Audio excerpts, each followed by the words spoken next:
वर्षांपासून रखडलेला खारकोपर ते उरण रेल्वे मार्ग कधी पूर्ण होणार याकडे संपूर्ण उरण आणि नवी मुंबई परिसरातील नागरिकांचं लक्ष लागलेलं आहे। आणि या मार्गाचं काम पूर्ण झालं असून येत्या 12 तारखेला पंतप्रधान नरेंद्र मोदी यांच्या हस्ते या मार्गाचं लोकार्पण होणार आहे।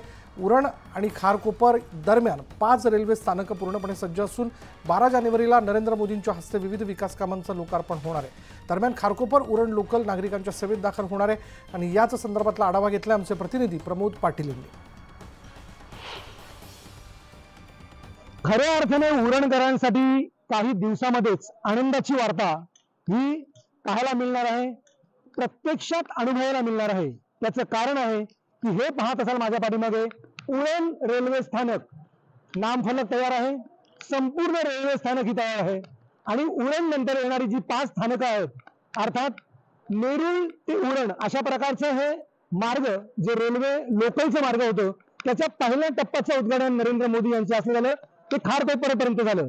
त्याच्यानंतर खारकोपर ते उरण अर्थात खारकोपर बोकडविरा, त्याच्यानंतर नवघर, त्याच्यानंतर हा उरण हा 5वा जो स्थानक आहे याचं लोकार्पण येत्या 12 तारखेला अर्थात शुक्रवारी देशाचे पंतप्रधान नरेंद्र मोदी यांच्या हस्ते होणार आहे।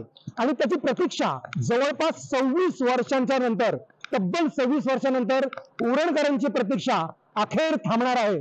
त्यामुळे उरणकरांसाठी ही अत्यंत महत्त्वाची आणि आनंदाची पर्वणी काही दिवसांमध्येच अनुभवायला मिळणार आहे। प्रमोद पाटील, न्यूज 18 लोकमत, उरण।